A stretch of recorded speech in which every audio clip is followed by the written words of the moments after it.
to the program. We have a fine television program for you, coming right into your own home there at no cost to you. Our first guest is one of the stars of the comedy series My Two Dads, right here on NBC. What night is that on, Morty? Huh? Huh? Wednesday night, right here on NBC. Thank you, Your Highness. Please welcome back to this program, Paul Reiser. Paul?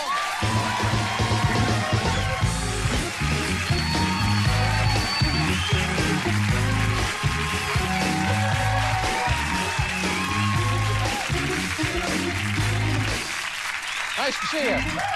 Thank you very much for being with us. Wow, it's certainly my pleasure to see you. The Dr. end of the Letterman. 80s. The end of the 80s. Happy holidays to you. Happy holidays, happy Christmas, happy New Year. It's just, there's too many things going on this week. You don't know how to greet people. Happy holidays. When people send cards, it's always a big dilemma, you know, because people send Christmas cards, and some people you want to send Hanukkah cards, and then you don't want to get too religious either way. So people have developed this thing of happy holidays or season's greetings. I don't know what this means. It's just, it's greetings. It's not even happy. It's just, how are you? That's basically it. It's a greeting. It's that.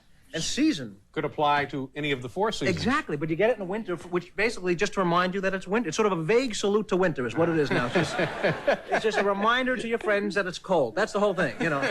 So you get cards, you know, from our family to your family, take a sweater. That's it, you know. It's just, now your family and your loved ones, salt the walk. That's basically what it is. Just to remember that it's winter. That's but you know, if that is what it's coming to, even that wouldn't be a bad idea. What I mean, because it's a nice, friendly sentiment. Well, yeah, but then you should get them all the time. You know, well, like that's what, sure. In July, you know, check the air conditioning. But you don't get cards. It's only this season. You know, I like autumn a lot. I don't get a card. I don't know why. Yeah.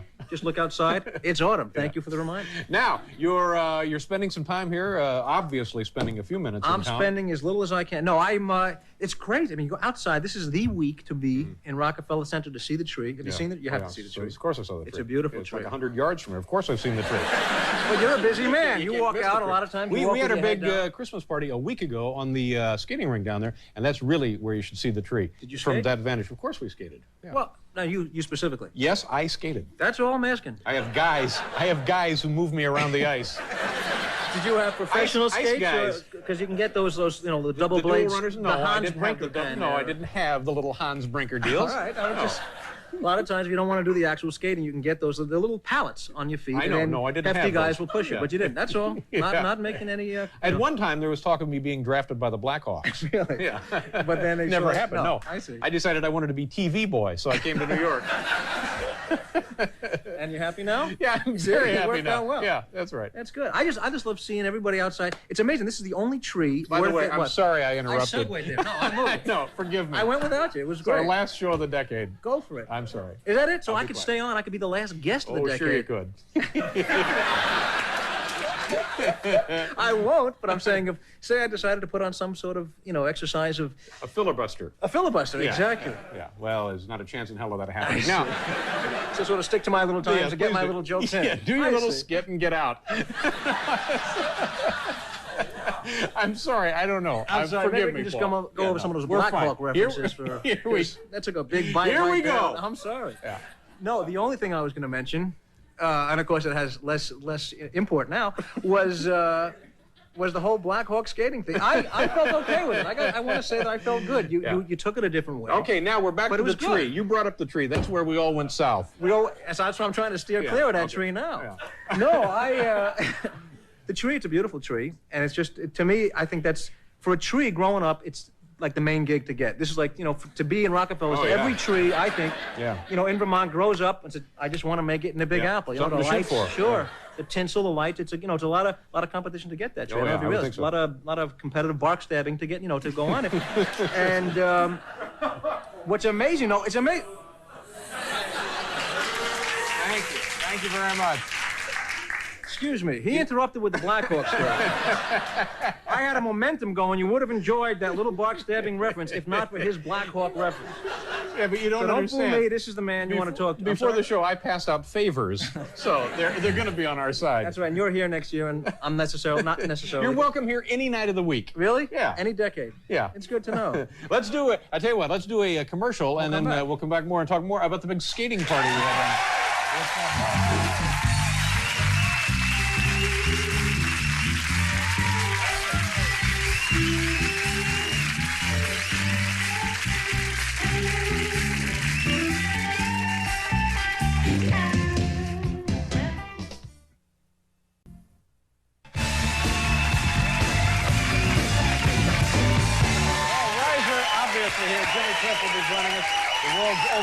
for bats, and from the New York Giants, place kicker Bjorn Nitmo. It's fun to say. I just for that reason. Now, here's the question you get a lot this time of year, and I don't think it makes as much sense as it one time might have in the American scheme of things, but New Year's resolutions, do you make them? I do, but, you know, everybody makes them, and then they get disappointed because the next year they fail, and then they're miserable. So I think the way to do it is because every year you look at all the things you want to change about your life, and then you go, geez, you know, it's overwhelming. You go, if I'm going to change all that, I might as well change my name, move to another country. You know, it's just too many things that you don't like. Yeah. So the way to do it, and then you get depressed when you fail. So make resolutions that you feel you can accomplish. I made a list. I just jotted. That's a good point. Yeah, because that way, even, you know, it may not be a big deal, but you've done it and you feel good about yourself. For instance, I decided 1990. You know, it's funny you mentioned because I jotted them down. I did.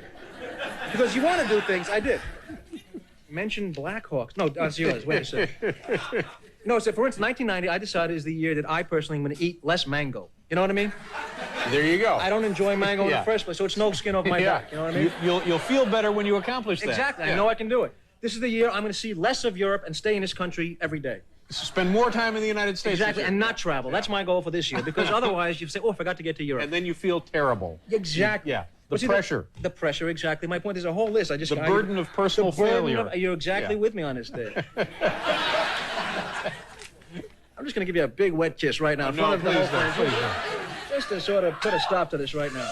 So, Dave, not in a sexual way, just in an annoying way. So, how could it be anything else coming from you? I don't know. I'm sorry. It's just one of those things. I know. I'm very excited because Mr. Nitmo is I understand. Believe me. I'm going to sit right here for Nitmo. All right, let's go on. I'm sorry, Paul. There's a very good chance that these will all fall straight to hell. Can I tell you that? This may go right into trial. But there are many things that I promised. Right. A lot of things that are not necessarily bad habits, but things you weren't going to do anyway. For instance, I decided in 1990 I'm going to write no books. The pressure. The pressure, exactly. My point is a whole list. The burden of personal failure. Yeah, it is a good move. And at no point will I put on a pair of buckskin lederhosen and sing Jerry Vale songs. Because I feel it's not something I'm not going to do it anyway. That's so again, right. the year comes, I've succeeded. Because who needs the pressure of personal failure? Exactly my point, David. Now, there are many other resolutions that you make, things that you don't have, they're not bad for you, but you want to cut them out because they annoy other people. For instance, I decided 1990, that's the year I am going to stop pointing out the fact that the human body cannot fully digest corn. See? No, a lot of people, because exactly my point, it's annoying. So why bring it up? You see what I'm saying? There are many other things. These are exactly why I want to cut them out. You're exactly along my thinking. Now, there's another thing that I want to cut out. Thank God you jotted them down. I did. No, but there are a lot of things. It's not an important one. But you know what? When you drive in somebody else's car, and like they're opening the door inside for you, and you're on the outside, so they're reaching the handle at the same point, you're pulling the handle, and the pulls kind of cancel each other out. Exactly. And you spend half an hour going, no, let go of yours, let go of yours. I'm going to stop that in 1990. That's waste of energy. Good for you. It's annoying. It's very annoying. Let's see. My two dads on Wednesday night, and things there are going very well for you. Can I summarize what didn't work? Well, maybe on your own time. Here we go. Now, you don't feel I've ruined your appearance, do you? No. And I think you... in fact, right now, let me go on record and invite you back one free one. Come back.